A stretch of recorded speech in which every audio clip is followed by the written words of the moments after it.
me escuchan? ¿Sí? Bueno. Buenas tardes a todos. Muchísimas gracias por venir.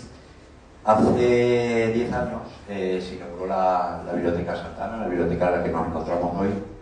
Y pensamos que para el 10º aniversario pues había que invitar a alguien bueno, tampoco voy a decir mucho de él porque seguro que lo conocéis todos, pero bueno, uno de los grandes, ¿no? Gracias a nuestra compañera Raquel y Agustín, hoy tenemos el placer de presentaros a Isaac Rosa. Lo que digo, no voy a decir mucho de él, simplemente, bueno, él, aunque es nacido en Sevilla, ha pasado gran parte de su vida aquí en Extremadura. Escritor prolífico y consagrado, articulista, en fin, lo que os digo. Además, seguramente en el ratillo que vamos a echar aquí, que va a hablar Agustín con él, hoy, en vez de una presentación al uso de algún libro, como ha sido otras veces, Agustín y Isaac, bueno, van a tener una conversación, ¿vale? En la que pues van a ir tratando distintos temas y luego al final pues también queremos que participéis y aprovechéis la oportunidad que tenemos hoy aquí para que preguntéis lo que os parezca, ¿vale? Así que nada, muchas gracias Isaac por estar aquí, muchas gracias Agustín y nada, todo vuestro. Gracias.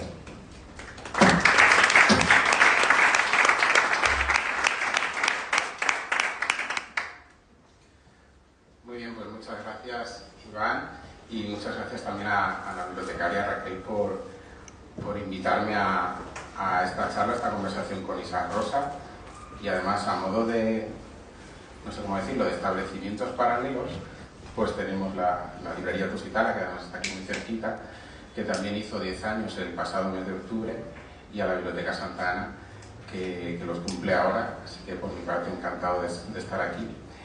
Y bueno, habíamos pensado que fuera una conversación, como decía, y lo primero que quería plantearle a Isaac, precisamente ¿no? por esta coincidencia de este doble del 10º aniversario, es que claro, repasando su trayectoria, sabéis que ha publicado recientemente, su última novela es Lugar Seguro, que además fue premio Biblioteca Breve en 2022, pero me di cuenta viendo estos 10 años, ¿no? que se cumplen ahora de la biblioteca y también de la librería, que Isaac había publicado tan solo, entre comillas, 2 novelas en ese periodo de tiempo, además de Lugar Seguro, Feliz Final, y parecía así a bote pronto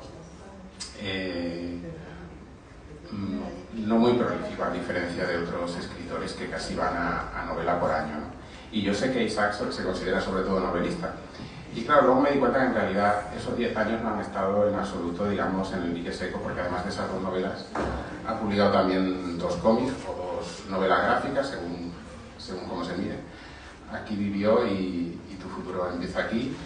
También se ha publicado este libro que recoge sus relatos, Tiza Roja, y también otras colaboraciones en prensa. Y me daba cuenta de que en realidad pues, no ha dejado de escribir, pero sí que te quería preguntar, y ya te doy paso, si has echado de menos escribir alguna otra novela más en este periodo de tiempo. Bueno, buenas tardes, lo primero a todos y a todos, y muchas gracias por acompañarme, gracias a la biblioteca por la invitación, gracias a Raquel por la propuesta y muchas gracias a Agustín por acompañarme, por esta conversación, por el trabajo que te he dado también estos días y felicidades también por tus 10 años de librero que hemos tenido ya otros momentos juntos en la librería también. Venimos hablando, ¿te acordabas tú de cuando vine con la habitación oscura? Y creo que fue la primera que me presenté. Y yo intentaba acordarme si le dijimos a oscura o no. Yo creo que sí, ¿no? Le dijimos a oscura, ¿no? Y seguramente había algunos de los amigos que están aquí, porque una de las cosas bonitas de venir a la joven encontrar amigos que en algunos casos hace muchos años que no veo, así que os agradezco mucho y me hace especial ilusión estar hoy aquí en Badajoz. He escrito pocas novelas en 10 años. No lo sé, o sea, es verdad que no he parado de escribir en estos 10 años.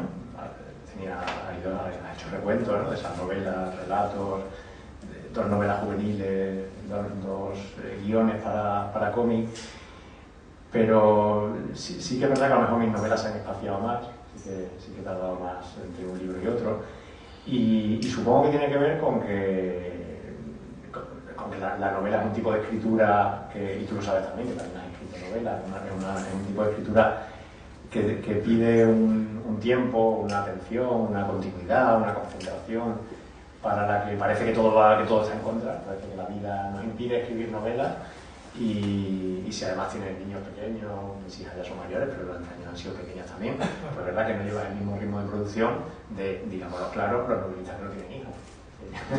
Esos novelistas que tienen una novela al año, lo que suelen tener en común es que no tienen hijos, ¿no? Pero más allá de eso, es verdad que con los años la novela te va exigiendo y te va requiriendo unos tiempos, un trabajo, unas capacidades que a lo mejor no tienes, que a lo mejor ya no estás... ya no eres capaz, ¿no?, de dedicarle tanto tiempo. Y en mi caso, además, a mí me pasa con las novelas me pasa con las novelas, no me pasa con otras escrituras, no me pasa con los artículos, con una novela juvenil o con los cuentos, que cuanto más escribo, cuanto más años pasan, que se supone que uno debería saber algo más de su oficio y que debería escribir, no sé si mejor, pero con más conocimiento de lo que hace, y debería madurar y toda esa experiencia debería haberte servido para algo.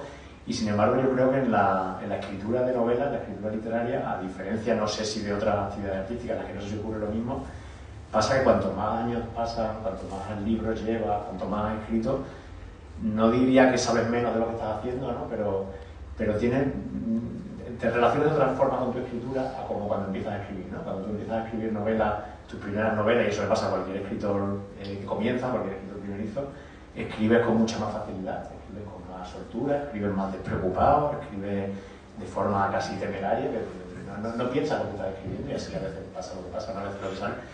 Y con los años, como digo, te vuelves mucho más consciente de tu propia escritura, de lo que estás haciendo, te vuelves más exigente también, y pierdes esa facilidad con la que escribías de joven, ¿no? No sé si a ti te pasa también, o quienes escribáis, ¿no? Que con los años tu escritura se vuelve más trabada, ¿no? O sea, como que eres mucho más consciente de lo que haces, de cada página, de cada palabra casi, y pierdes, como digo, esa facilidad con la que escribías de joven. A mí me pasa hoy, ¿no? Me cuesta mucho más escribir una novela de lo que escribías de 20 años. También quizás supongo que de alguna manera, cuando ya tienes una trayectoria como la tuya, de un buen número de novelas publicadas, supongo que también está la inquietud por no repetirte, ¿no? Por encontrar nuevos temas o nuevos enfoques, y eso también lo dificulta. Bueno, yo no diría eso, o sea, yo creo que yo tengo, se suele decir, tengo notas para novelas como para no tengo años suficientes para escribir todas las novelas que podría escribir, ¿no? Porque al final sí que digamos que mi terreno natural es la novela. Entonces, aunque haya escrito cuentos, por ejemplo, a mí no me sale escribir un cuento como algo espontáneo. De hecho, todos los cuentos que he escrito han sido cuentos por encargo, cuentos que me han pedido, propuestas que me han llegado. Si yo tengo una idea, la tengo por una novela siempre, ¿no? Entonces sí que tienes siempre varias ideas, varios temas posibles, varios intentos también de experimentar con la forma que te gustaría en algún momento escribir y que van quedando ahí, que al final acabas escribiendo. Y de hecho yo cuando escribo una novela, y ahora estoy escribiendo una novela, estoy ya en el momento que puedo decir que estoy escribiendo una novela, porque ya he pasado esa fase inicial, y hasta que empiezo a escribir una novela he dejado dos por el camino. O sea, siempre hay varios intentos, varias tentativas, hasta que acabas decidiendo lo que vas a escribir. Entonces, si tuviéramos el tiempo y la capacidad y los años y la salud, seguramente escribiríamos mucho más novelas de la que escribimos. Bueno, y ahora, digamos, me he saltado la parte inicial que suele darse habitualmente en este tipo de conversaciones, que es la propia presentación del autor, aunque ya lo demos más o menos por conocido, porque al final nos lo has comentado antes, que para ti venir a Badajoz es como venir a casa, ya que te has quedado aquí, aquí cursaste el bachillerato y, como se suele decir, uno es de donde hace el bachillerato, así que de alguna manera te consideras aquí de Badajoz, aunque naciste en Sevilla en 1974, y bueno, pues volver un poco a tus comienzos como novelista. Con tu segunda novela, El vano ayer, obtienes el premio Rómulo Gallegos, que es uno de los más prestigiosos de las letras hispanoamericanas, y ahora con tu última novela, Lugar Seguro, ganaste el Biblioteca Breve. Y te quería preguntar cómo has vivido esa repercusión que supone recibir un premio importante, tanto en aquel caso, cuando estabas todavía dándote a conocer, como ahora con Lugar Seguro. Bueno, yo me considero bastante afortunado, porque he tenido unos cuantos premios, ¿no? A lo largo de los años en su libro.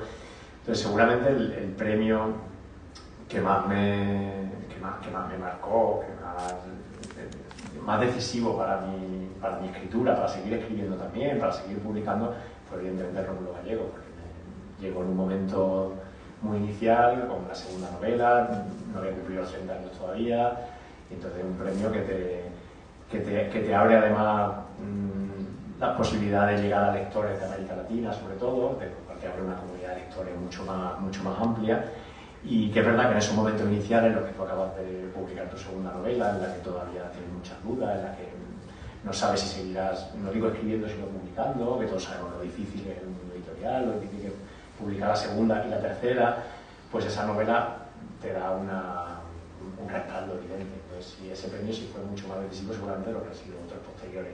Luego ya vas teniendo mayor o menor tus lectores que están ahí, que te esperan o que te los encuentras en cada libro, y cada premio pues lo que te permite seguramente es ampliar esa comunidad de lectores.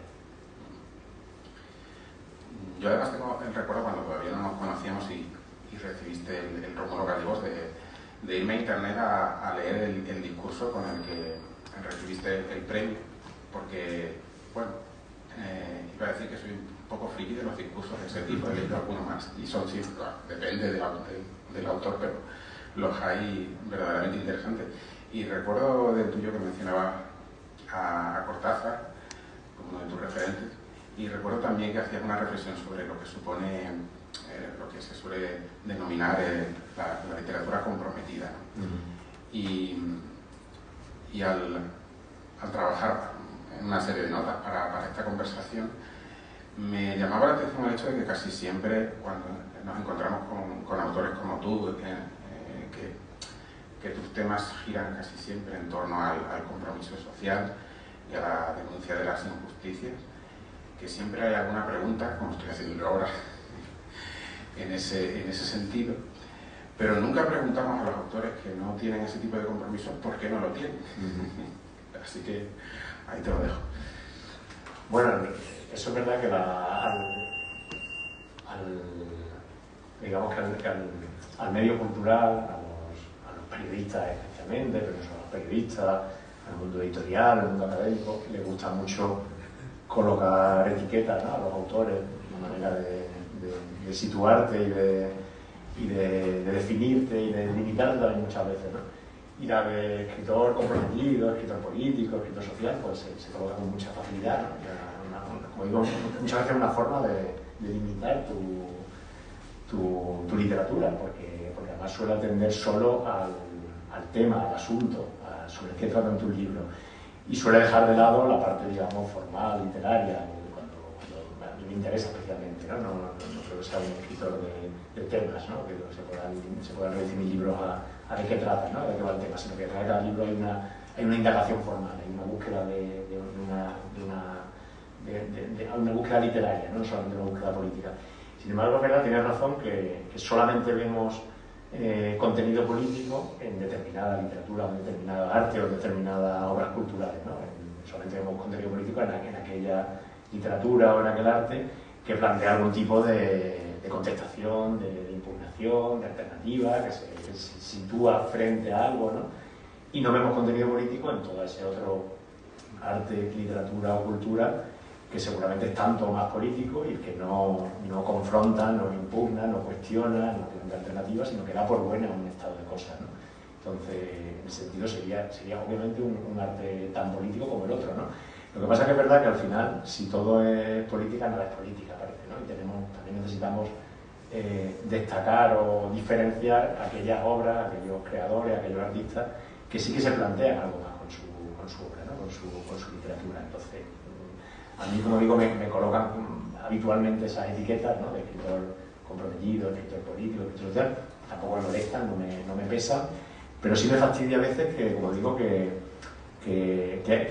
dan una imagen, una visión muy parcial de tu literatura, ¿no? Como digo, reducen muchas veces tus libros o eliminan sobre todo de tu lectura, eliminan la parte literaria, ¿no? Y me suele pasar que además yo escribo además sobre temas que el tema en sí se lo come todo. O sea, escribo un libro sobre determinado tema, que sea por un tema conflictivo, porque es un tema de actualidad, porque es un tema del que estamos hablando, porque es un tema del que da cierto juego también en discusión, pues hace que dejemos de ver lo otro, ¿no? Que dejemos de ver lo literario. De hecho, es verdad que siempre has tenido interés por buscar formas de innovar a nivel formal en tus obras, ¿no? Me estoy recordando precisamente con El vano ayer, digamos que es un libro que se adscribe a lo que se denomina novela en marcha, porque hay un narrador que está reflexionando sobre la propia obra a medida que la escribe. También recuerdo que en La habitación oscura se trata de un narrador colectivo, ¿no? De alguna manera, o sea, estamos acostumbrados a la figura del narrador omnisciente o de las novelas narradas en primera persona, y en La habitación oscura me pareció verdaderamente interesante que interpelaras al lector hasta el punto de dirigirte a él como si formara parte de ese grupo de amigos que tienen esa habitación oscura en torno a la que gira la novela. Así que efectivamente esa búsqueda de la innovación formal siempre ha estado ahí. Y si te parece también podemos hablar un poco de tu último libro, del lugar seguro, ya que es el más reciente. Y yo diría que otra de las características de tus obras es que casi siempre parten de la actualidad, ¿no? De los temas que nos atañen en los últimos años, y aquí nos presentas a un protagonista, Segismundo García, que es un comercial que se dedica a vender búnkeres low cost, y ya el concepto en sí mismo me parece brillante. Y luego además se ve reflejado tanto en su hijo, por una parte, como en su padre, que ya está jubilado, pero que se dedicaba a las estafas como dentista, entonces ya viene de familia, ¿no? Y me daba cuenta, pensando también en otro de tus libros, en El país del miedo, que hay ahí, digamos, un hilo conductor entre dos asuntos que nos atañen mucho, que son el miedo y la seguridad, ¿no? En El país del miedo, pues, de alguna manera, yo recuerdo haberte leído, aunque no sé si la frase es tuya, en alguno de los artículos de opinión que firmas, aquella frase de el miedo tiene que cambiar de bando, que no sé si es tuya o pues adquirida, no lo sabía, o es adquirida. Y cómo esa digamos, la otra cara de la moneda del miedo es la seguridad, como si nos vende seguridad, que es lo que hace el protagonista de Lugar Seguro, con esos búnkeres absurdos e inservibles. Y a partir de ahí, pues te quería lanzar esta reflexión. Pues mira, estaba acordándome que ayer mismo, por llevarlo al momento más actual precisamente, ¿no? Que la novela es de hace 2 años, yo estaba escribiendo hace 3 años, ¿no? Pero ayer mismo veía a Ursula von der Leyen, candidata del Partido Popular Europeo a renovar como presidenta de la Comisión Europea, visitando un búnker en Finlandia, creo que era, y hablando además alabando el modelo finlandés, porque Finlandia tiene una red de búnkeres después de haber estado tantos años viviendo, digamos, a la sombra de Rusia, de la Unión Soviética, un país que tiene una mentalidad defensiva, y tiene una red de búnkeres, de refugios para la población, de 50.000 refugios y búnkeres por todo el país, ¿no? Y entonces yo escuchaba a Ursula von der Leyen diciendo que los europeos deberíamos tomar nota, ¿no? Y que es un poco aprender de la experiencia de otros países también, ¿no? Entonces, claro, tú escribes tu novela sobre un vendedor de búnkeres, en el que piensas que el búnker es una marcianada, ¿no? De la que te van a decir un vendedor de búnkeres, ¿de qué va esto, no? Y a poco tiempo pues, te encuentras a la presidenta europea, ¿no? Hablándonos de búnkeres, ¿no? Eso suele pasar cuando escribes sobre la realidad, más que la actualidad, ¿no? Porque la actualidad al final es una parte muy muy parcial y muy secada de la realidad, ¿no? La actualidad es una parte que es donde se pone el foco de una realidad que es mucho más amplia, que deja muchas más cosas fuera, ¿no? Pero cuando escribes sobre tu tiempo, cuando escribes sobre el momento que estás viviendo, cuando escribes aquí y ahora, ¿no? Pues muchas veces te pasa que, o tienes el riesgo de que la realidad te pase por encima, de que la realidad te supere, de que incluso muchas veces, a mí me pasaba mucho con los cuentos, por ejemplo, con los cuentos de Tiza Roja, de muchos cuentos que se quedaban viejos enseguida, que caducaban, porque la realidad pasaba por delante y los superaba, ¿no? Y dejaba, hacía inútiles tus cuentos, ¿no? Pero en el caso de Lugar Seguro, cuando yo estaba escribiendo esta novela, yo estaba escribiendo la novela se publica en 2022, yo estaba escribiéndola hace un año antes, ¿no? 2021. Y yo estaba escribiéndola en un momento en el que nadie estaba hablando de búnkeres, en el que no estábamos en guerra, no había una guerra en Europa.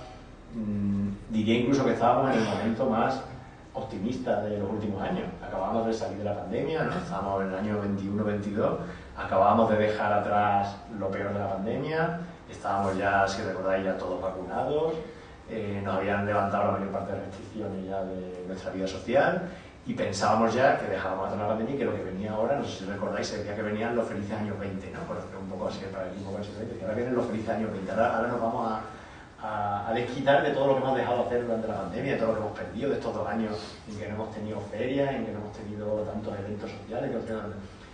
Y entonces yo estaba escribiendo la novela, digamos, en el momento optimista, en el momento en que no estábamos pensando en búnker, ¿no? En el momento en el que estábamos con otra cosa en la cabeza, ¿no? Y yo estaba escribiendo una novela que yo me situaba en años adelante, ¿no? Yo pensaba en 10, 15 años por delante, en los que tuviera sentido que hubiera alguien que ofreciera búnkeres, búnkeres baratos, búnkeres low cost, ¿no? Los búnkeres que ofrece el vendedor de mi novela son búnkeres que no te van a parar, evidentemente. Te hace un búnker en un trastero, en un garaje, o una habitación que tengas, de sobra. Entonces yo estaba escribiendo sobre búnkeres y yo pensaba que cuando la novela saliera, primero, que iba a tener que dar muchas explicaciones de por qué los búnkeres, ¿no? Que eso de los búnkeres, que eso lo veíamos como algo de los americanos de la América profunda, paranoicos, que tienen un arsenal de armas en casa y tienen un búnker, ¿no? Yo pensaba que me iban a preguntar mucho por los búnkeres o que se iba a leer el búnker como una metáfora, ¿no? El búnker como metáfora de esa búsqueda ansiosa de seguridad tan propia de nuestro tiempo, de este tiempo en el que vivimos marcados por muchos miedos, por la incertidumbre, por esa sensación de vulnerabilidad que nos acompaña desde hace ya bastantes años, no de la pandemia. Y lo que pasó fue cuando la novela se publicó en marzo del 2022, pues de repente yo me encontré con que estábamos hablando de búnkeres, ¿no? La novela sale en marzo, en febrero había empezado la guerra en Ucrania, Rusia acababa de invadir Ucrania. De hecho, yo recuerdo cuando presenté la novela, cuando salió en marzo y estaba yo haciendo las primeras entrevistas en Madrid, recuerdo que en esos días los titulares de la prensa hablaban de miedo nuclear, porque era cuando se decía que Rusia había activado su arsenal nuclear, que en la central esta de Zaporilla había habido combates, tal, ¿no? Y entonces aparezco yo con una novela, con un hongo nuclear en la portada, que puede parecer hasta una broma, ¿no? Una foto artística que tiene algo de irónica también y que parece que estoy haciendo una broma sobre la guerra nuclear. Y aparezco con una novela de un vendedor de búnkeres en un momento en el que el búnker de repente forma parte de la conversación. En el que había gente que estaba en búnkeres de verdad, en Ucrania evidentemente, pero en el que de pronto teníamos la guerra en Europa y se estaba hablando en otro sentido, ¿no? Entonces el búnker había dejado de ser una metáfora, el búnker de repente formaba parte de la conversación, estábamos hablando de ello. Y yo recuerdo incluso que el día que presenté la novela en Madrid, el día que tenía la presentación con público, que había estado por la mañana haciendo entrevista y por la tarde estaba en una librería presentándola, entre entrevistas y presentación yo estaba en el hotel y tenía puesto el telediario, un programa informativo de tarde, y de repente sale la noticia de que aumenta la demanda de búnkeres, no sé qué, porque hay empresas que fabrican búnkeres, no como los locos de mi novela. Pero ¿qué pasó? Que de pronto la realidad te había pasado por encima y que lo que yo pensaba para dentro de unos años, pues ya lo teníamos aquí. Y ya no parecería tan marciano un vendedor de búnkeres low cost que nos ofreciera, e incluso se lo compraría, ¿no? Seguramente en muchos casos, ¿no?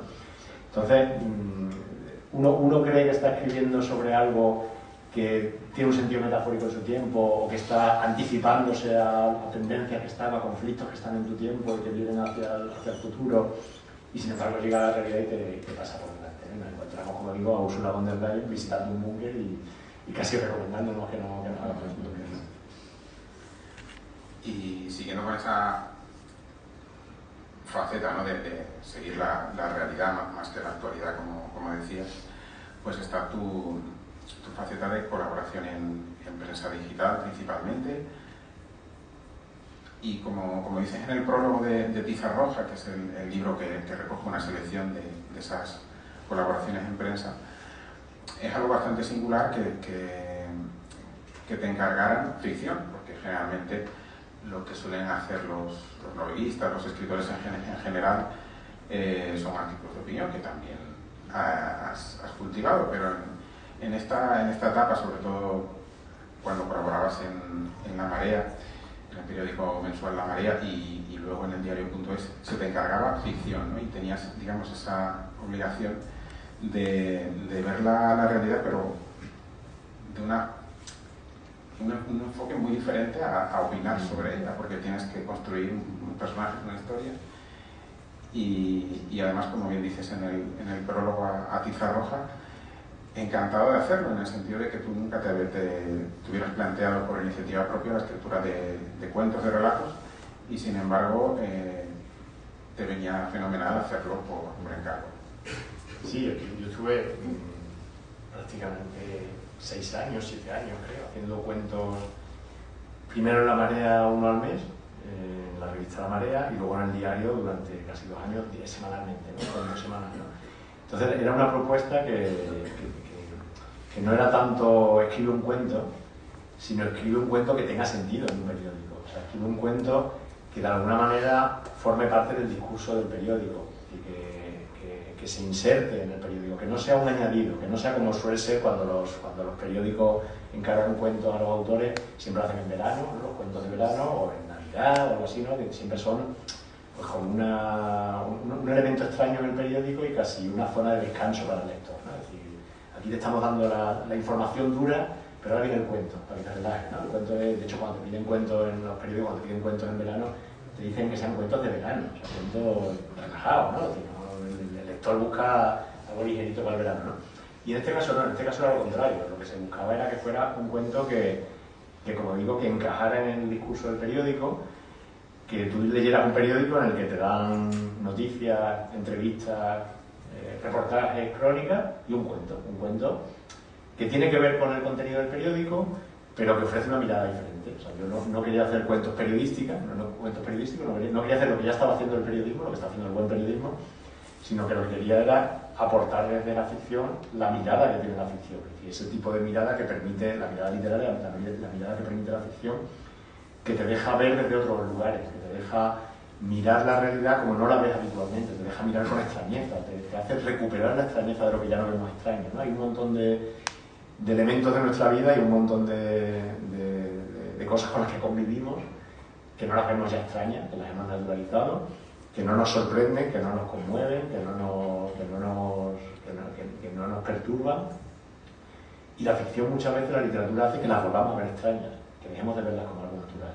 Y me refiero a cosas tan naturalizadas y al mismo tiempo tan extrañas como el trabajo.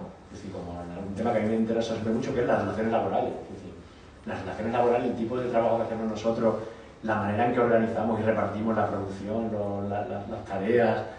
Si lo viera alguien desde fuera, si lo viera la mirada que se suele dar, la mirada desde fuera siempre suele ser el extraterrestre que viene fuera, o el niño que todavía es inocente y se hace preguntas, ¿no? O el extranjero que viene de otra sociedad, o el viajero en el tiempo, ¿no? Pero si alguien desde fuera nos viera, no entendería, ¿no? Diría, ¿qué hace esta gente, no? O sea, esta forma de trabajar, ¿no? Esta forma de repartir y además de recompensar el trabajo, ¿no? Esta forma tan desigual, tan arbitraria, tan absurda muchas veces, ¿no? Entonces la ficción hace que lo vuelvas a ver extraño. Un cuento puede hacer que vuelvas a ver extraño la manera en que trabajamos, mientras que con una noticia, con una crónica, con un reportaje, te puedes hacer preguntas, evidentemente, y te puedes plantear una mejora de las condiciones laborales y te puedes indignar con todo aquello que es denunciable, ¿no? Pero creo que la ficción te permite hacerte preguntas de fondo que ya no nos hacemos, que tienen que ver con eso, empezando por qué trabajamos así, o sea, por qué no podríamos hacerlo de otra manera. Y a partir de ahí llegan las otras preguntas interesantes, ¿no? Que son las de ¿por qué no lo hacemos de otra forma, ¿no? ¿Por qué no surge la posibilidad de alternativa? Entonces yo lo estuve haciendo durante unos años y tenía otro atractivo para mí, que era que escribiendo ficción en un periódico llegas a lectores no literarios.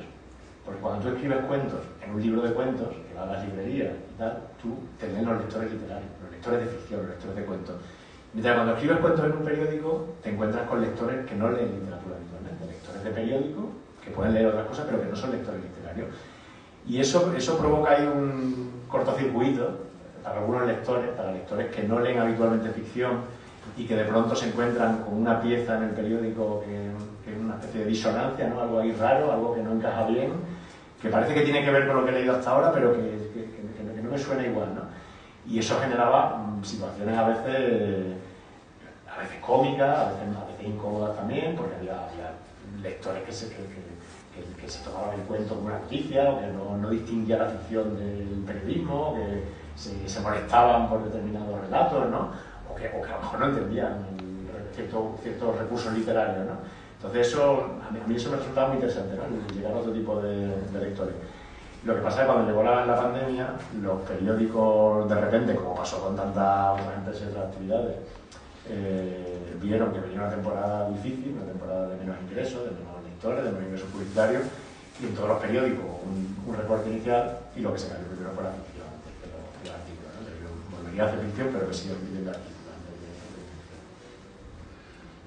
Bueno, hay ciertos medios que hacen ficción todos los días. Claro. Pues hay mucho intrusismo. Hay mucho intrusismo en el mundo de la ficción. Aquí no se pasa por periodismo. Otra de tus facetas que has mencionado antes de pasada es la literatura juvenil. Aquí he traído W, que es tu primera novela juvenil, escrita además a cuatro manos con tu hija Olivia, y te quería preguntar cómo ha sido esa experiencia y también desde mi desconocimiento si necesitas cambiar el chip de alguna forma a la hora de dirigirte a un público juvenil o todo lo contrario. A ver, obviamente no escribo igual una novela juvenil que una novela no juvenil, no sé cómo llamarla, ¿no? Una novela, no puedo decir una novela adulta, ¿no? Una novela, ni una novela literaria, ¿no? Inevitablemente tienes en cuenta al lector siempre, ¿no? Pero a ese tipo de lector adolescente además, porque en mi caso yo las dos novelas juveniles que he escrito eran pensando en un lector más bien adolescente, más que joven, lectores de 13, 14 años, ¿no? Lectores que se están iniciando en la literatura, ¿no? Y yo lo que intentaba con las novelas juveniles era mantener el mismo nivel de exigencia al escribir en cuanto a la parte formal, ¿no? Es decir, no solo contar una historia, no solo intentar contar una buena historia, no solo contar una historia que se lea bien, que se siga, que entretenga, sino que haya algo también en la propia escritura y por tanto en la lectura. Es decir, que haya la misma búsqueda formal que yo hago en mis novelas, que esté ahí también, ¿no? Que el lector no lea como lee habitualmente, o sea que por ejemplo en esta novela muy doble pues hay dos narradores que además se cuestionan el uno al otro, que discuten lo que están contando, ¿no? Ese narrador que no es fiable, ¿no? Que a lo mejor el lector adolescente no lo ha encontrado todavía en otros libros, ¿no? Entonces sí que intento hacer también ese trabajo literario, ¿no? Para el lector en este caso muy joven, ¿no? Y en el caso de W pues tuve la experiencia de además hacerlo con mi hija, ¿no? Con mi hija que entonces tenía 13, 14 años, ¿no? Y bueno, fue un libro especial, evidentemente, era un proyecto familiar, era algo para nosotros solo y acabó siendo una novela publicada y que luego pues me ha dado mucha alegría porque se ha traducido, porque se ha enseñado en institutos, ¿no? Entonces, es un libro al que tengo especial cariño. Muy bien. Y además el hecho de que estemos aquí en una biblioteca pública me lleva a preguntarte cuáles fueron tus inicios como escritor, si visitabas con frecuencia alguna biblioteca, como escritor y como lector, claro.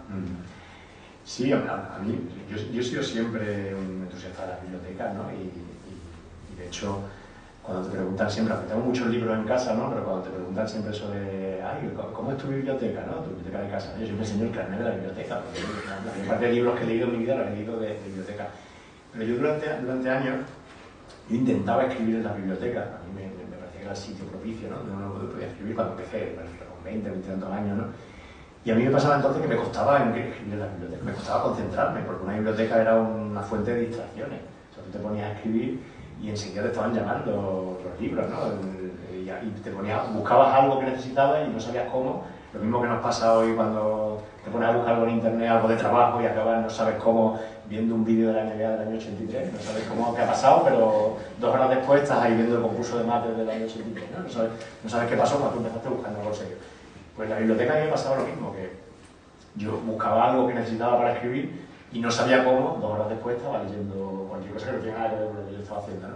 Y no digamos ya si iba a una biblioteca donde tenían la vieja espasa, estaba ocupada una pared entera, ¿no? Con todos los volúmenes, que era literariamente muy interesante, ¿no? Eran artículos de ese tipo. Entonces a mí me pasaba que yo me iba a escribir en una biblioteca y no escribía porque me distraía, porque la biblioteca me distraía.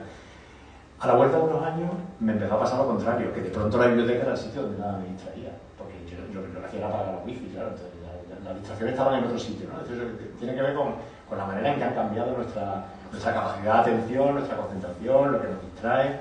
Entonces de repente la biblioteca, yo estuve durante, sobre todo los últimos años que estaba viviendo en Madrid, escribía todos los días en la biblioteca. Yo tenía una habitación donde trabajar, tenía un despacho, una mesa, eso que tú te preparas todo para trabajar bien, para tener un sitio cómodo para trabajar y acabar escribiendo en la cocina siempre, ¿no?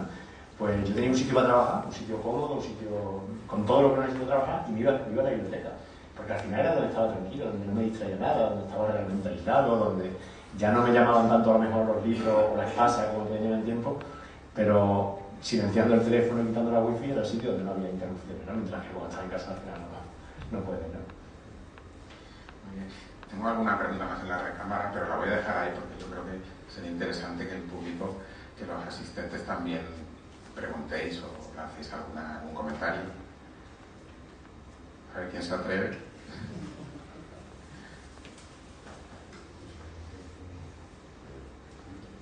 Bueno, yo tengo que decir que soy fan.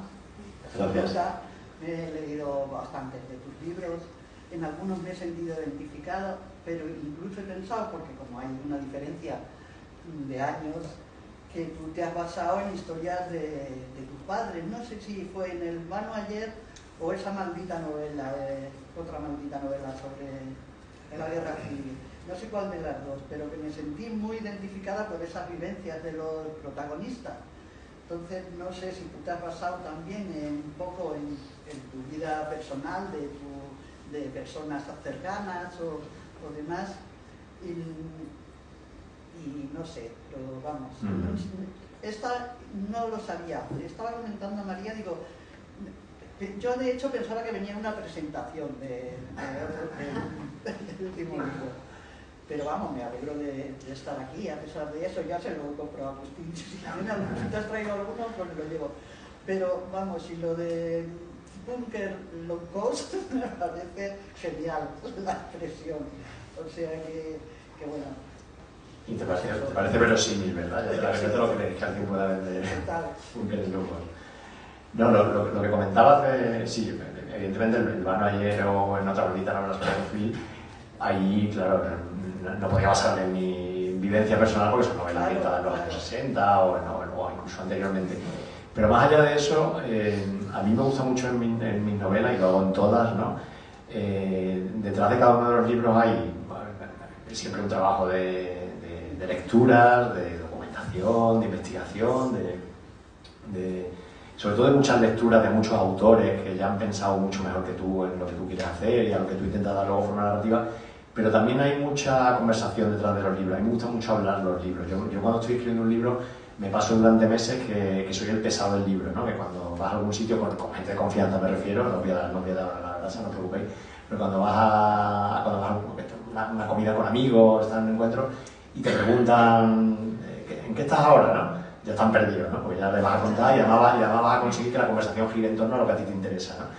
Y entonces, al final, a mí me gusta mucho abrir el libro a gente de mi entorno que luego siempre se abre mucho más, luego acaba llegando a gente que a lo mejor ni conoces, pero que también te cuenta cosas, ¿no? Y sí me gusta mucho conversar los libros, sí me gusta recibir no solamente, como digo, de amigos, de gente muy cercana, sino también de gente que sabe que estoy escribiendo sobre un tema y se te acerca, o que conoces en una presentación o en un club de lectura y que tiene algo que ver con lo que tú estás escribiendo.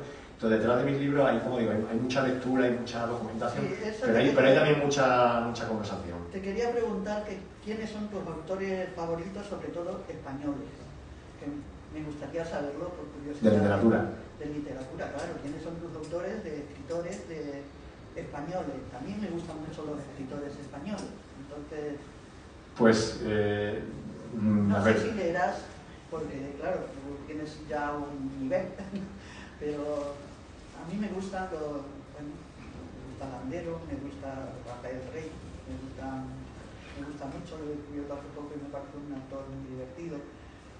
Y acabo de sacar novela además ahora mismo, acabo de sacar novela nueva. Sí, seguramente coincidiríamos, por lo que cuentas, seguramente coincidiríamos en muchas lecturas, ¿no? Y muchos autores, ¿no? Manuel Vicente me gusta mucho, es decir. Sí, no sé, o sea, yo tengo muchos autores que más que autores favoritos los tengo, son autores que te han acompañado o que han tenido mucha importancia en tu escritura o en un momento dado, ¿no? Entonces yo tuve, en mis primeros libros sobre todo, yo había sido muy lector y muy fan, yo sí que era muy fan de Juan Goytisolo, sobre todo del Juan Goytisolo de las novelas de los 60 y 70, ¿no? Juan Goytisolo a partir de Señas de Identidad, Juan Sin Tierra, Reivindicación del Conde Don Julián y novelas posteriores, ¿no? Y a mí fue un autor que me abrió una literatura posible, ¿no? Una literatura en la que lo político de lo que hablábamos antes iba de la mano de, como decía, de esa indagación formal, ¿no? De esa búsqueda o que hacía política la forma, más que acompañar lo político de algo formal, ¿no? Sino que hacía política de la misma forma, buscaba una forma literaria, buscaba una forma que en sí misma fuera también política y fuera conflictiva. Entonces yo me pasé muchos años que Juan Goytisolo estaba muy presente, ¿no? Luego tengo que decir también que los últimos libros de Juan Goytisolo me interesaron menos. Tenemos un problema en España que yo soy todavía joven para eso, no digo otras cosas, pero tenemos un problema que los literatos no envejecen muy bien, tengo que decirlo. Podríamos poner muchos ejemplos de escritores que han tenido muy mala vejez. Hay veces que una retirada a tiempo, y a mí el último Goytisolo no lo he podido. Pero en cambio, añado otro autor que es todo lo contrario, que es uno de los autores que ya ha fallecido, pero seguramente de los que mejor han envejecido y que estuvo lúcido, e interesante y brillante hasta su último momento, que es Sánchez Ferlosio. O sea, para mí Rafael Sánchez Ferlosio es nuestro gran autor en lengua castellana, es decir, nuestro gran autor en un sentido múltiple, además, es decir, un pensador brillante, un pensador además también del momento, de escribir del momento, de escribir de lo que nos estamos viviendo. Y me recuperaba hace poco artículos que escribió Sánchez Ferlosio cuando la guerra de Irak, y que los leo hoy a la luz de la guerra de Ucrania, de la guerra de Gaza, y parece que están escritos hoy, ¿no? Pero aparte es uno de los autores, digamos, en cuanto al trabajo con el lenguaje, más exigente, también más interesante, ¿no? Entonces, para mí, como digo, si tengo que pensar en un autor que me haya interesado de principio a fin, desde su primer libro, desde el Jarama o desde Alfanjuy, hasta sus últimos textos ya poco antes de morir, diría Rafael Sánchez Ferlosio.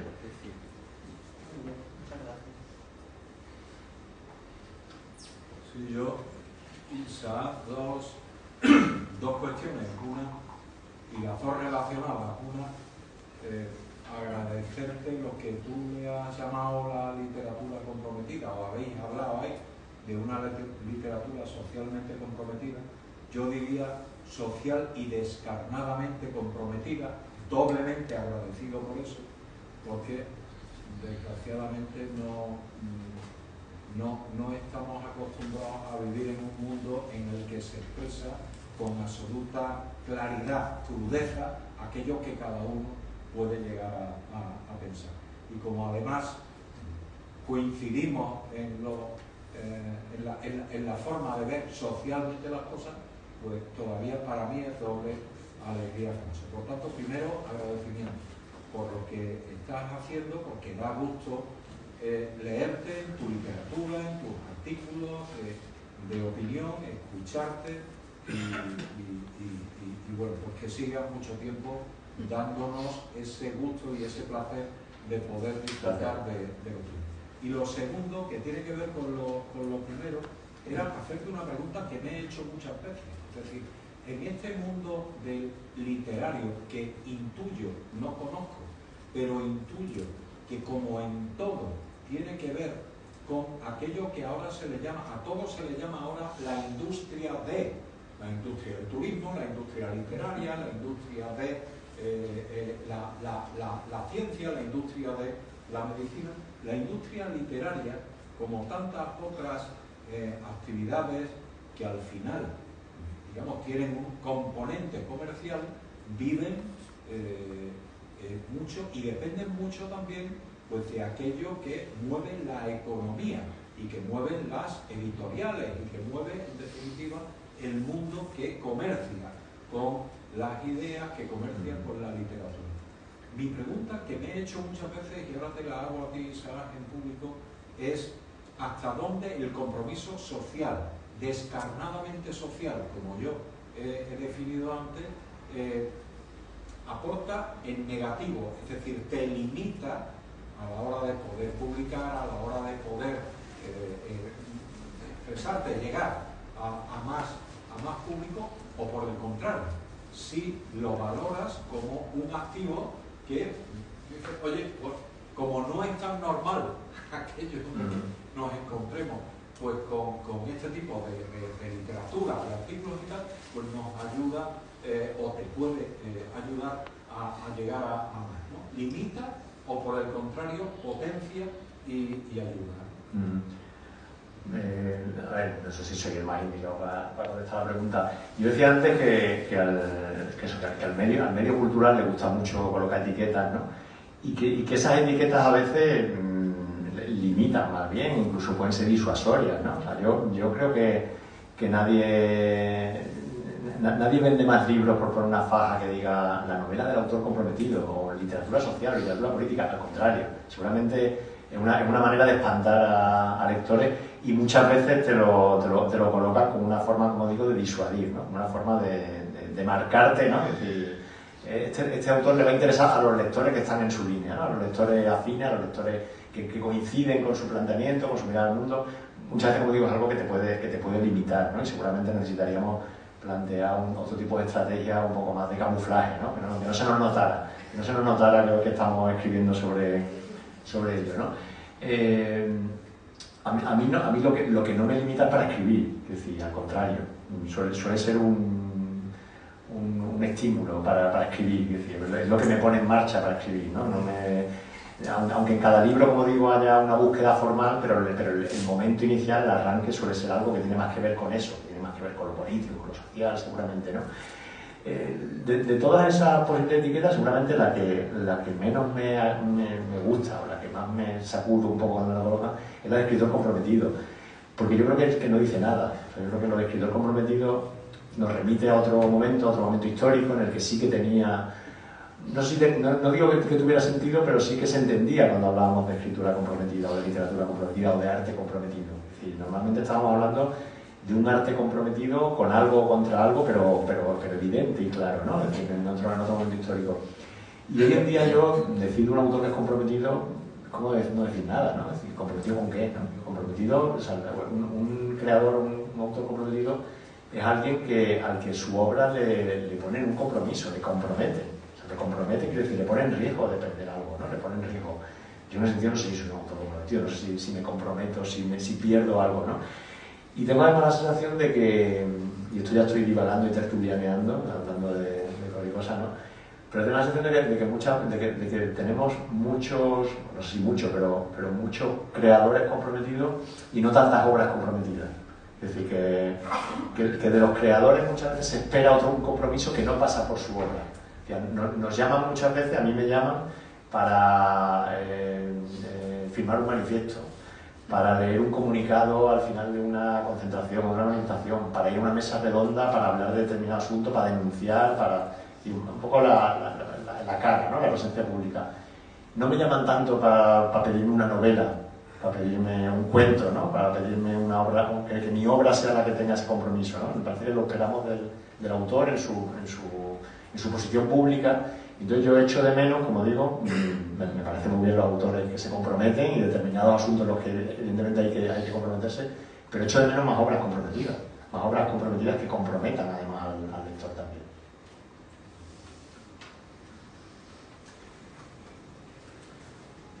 Sí, por allí al fondo.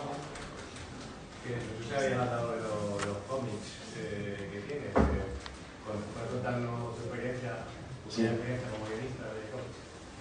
Sí, yo he hecho un par de guiones de cómic. Yo soy un dibujante frustrado, o sea, yo quería haber sido dibujante de cómics, a mí me encantaría estar aquí con mis cómics aquí, con todos mis dibujos, ¿no? Y poder estar hablando de mi estilo, de mi línea, de cuál es mi estilo de dibujo, ¿no? Yo digo, soy un dibujante frustrado, soy un lector inicialmente de cómics más que de literatura y en mi adolescencia yo habría querido seguir dibujando y haber estudiado algo relacionado seguramente con ello y haber sido dibujante. Entonces, como soy un dibujante frustrado, pues lo más parecido que he hecho a dibujar cómics ha sido hacer los guiones de cómics, ¿no? En los dos casos vino a partir de propuestas editoriales, de trabajar junto con editores y dibujantes, y fue una experiencia pues, de la que tengo muy buen recuerdo, por lo que digo, ¿no? por mi gusto como lector, pero también como dibujante aficionado o frustrado por el mundo del cómic. Luego, además, el hacer un guión de cómic tiene algo también que yo echo de menos cuando escribo una novela, y es lo de trabajar en equipo, ¿no? Cuando escribes una novela, escribes solo, y hasta que ya has terminado una versión muy avanzada, que a lo mejor la puedes compartir con lectores o con tu editor, pero no es un trabajo muy solitario en el que tú tomas tus decisiones solo, en el que tú te equivocas solo, y escribir un guión de cómic trabajando junto con un dibujante y un editor, o es como hacer cine, o como hacer teatro, como hacer otra actividad artística, tiene esa parte de trabajo en equipo, ¿no? de pensar en común, que a mí me gusta especialmente.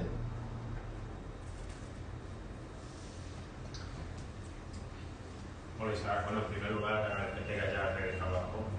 Gracias. Tenía ganas de ponerte cara, no, porque con esto de las redes sociales ya nos ponemos cara todo el mundo, pero bueno, por lo menos de verte, sabe que existe tú. Bueno, habéis hablado de Un Humano Ayer, por supuesto, es tu primera novela y Un Lugar Seguro, que es la última, pero a mí la que más me sorprendió y a día de hoy me sigue haciendo tu mejor novela es La Mano Invisible. Yo creo que hay muy pocas novelas que haya leído que me hayan marcado tanto y me hayan hecho cambiar mi percepción sobre la realidad, en este caso como es el trabajo. Hasta tal punto de que hay gente, sobre todo gente joven, que está empezando a leer, sobre todo clásicos, ¿no? Y gente que a lo mejor le gustan las distopías, en plan, están leyendo 1984, Un Mundo Feliz, y digo, tú lees este libro. Yo no les hablo de ti, no les digo que eres Isaac Rosa, que eres un escritor que no eres, evidentemente todavía no eres un clásico, ojalá lo sea. Pero digo, tú lees esto. Y me dicen, hostia, esta novela me ha incomodado mucho. O sea, no es una distopía, un poco sí, tiene tintes distópicos, un poco sí, es una cosa un poco a nivel formal, que está entre la novela social, la distopía. A mí la verdad es que me dejó, ya te digo, o sea, fue una experiencia absolutamente brillante. Y te quería preguntar si en el actual contexto en el que realmente el tema del trabajo está de candente actualidad, o sea, se están planteando nuevas formas de plantearlo, incluso se está volviendo a los debates de la abolición y tal, si te estás viendo tentado desde tu punto de vista como novelista a escribir una novela relacionada con el tema, y por supuesto cómo fue la creación por allá por 2011 de esa novela, de La Mano Invisible. Pues esa novela tiene que ver con algo que comentaba antes cuando hablaba de los cuentos, ¿no? Con esa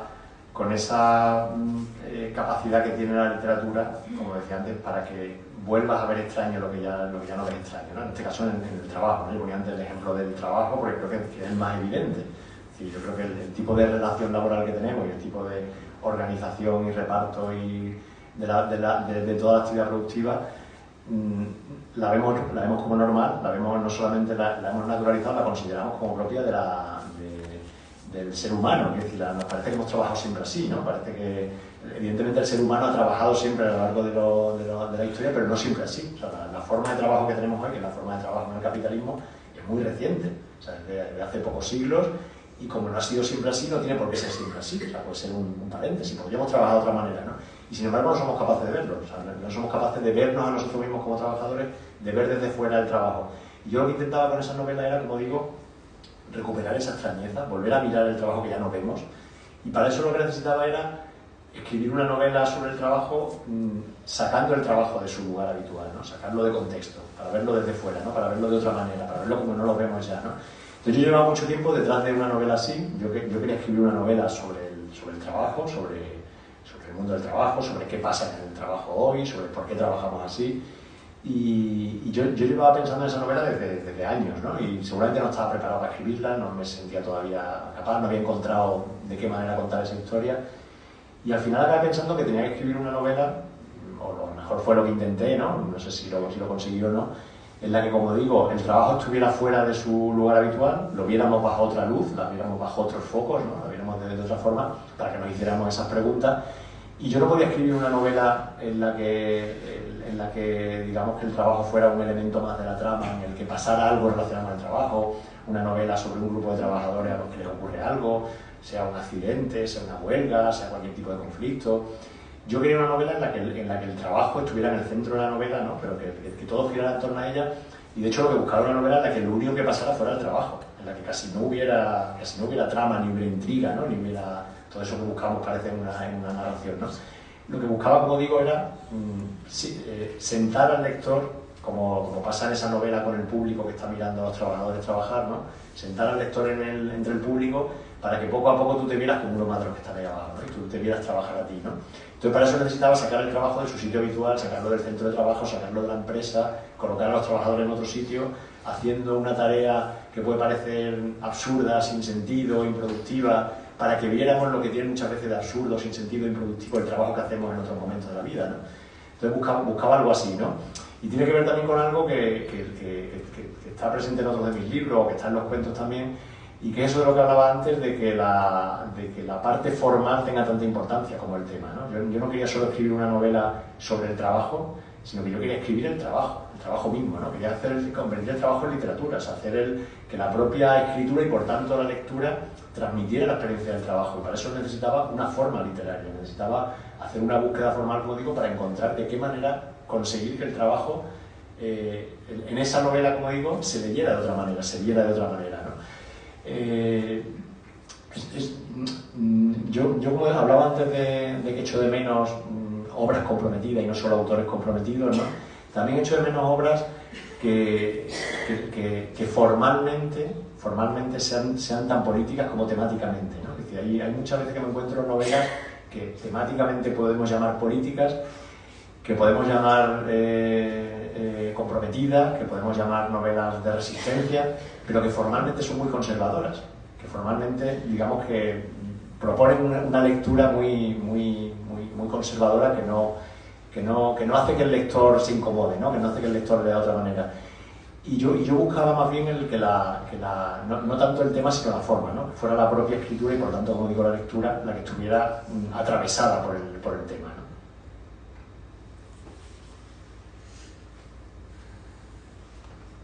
Yo quería, un poco en la línea de lo que ha comentado el compañero, que bueno, he hecho como una especie de recomendación pública y que si yo le preguntara, pues me respondería esta en concreto, pero yo quería saber qué novelas de todas las que has escrito le recomendarías a alguien que no hubiera leído ninguna de tus novelas. Y aquí a lo mejor me retrato un poco, pero ahí lo dejo. Pues no sé, yo suelo recomendar los cuentos como entrada, ¿no? Porque creo que hay un poco ahí de todo, que hay... Era por donde iba a tirar. En los cuentos hay un picoteo ahí de temas que están presentes en otros libros, pero también hay un repertorio de propuestas formales, de distintas formas de escritura, distintas voces, distinto tal, que tiene un poco o tiene algo de ensayo, ¿no? De laboratorio, ¿no? Donde vas probando cosas que luego acaban en la novela. Si tuviera que recomendar una novela, pues seguramente confiaría en el criterio de los lectores y recomendaría la novela que más y mejor me han leído y la que ha llegado a más lectores, que es Feliz Final. Seguramente porque confío en los lectores, y si los lectores es la que más han leído, pues será seguramente la que hay que leer.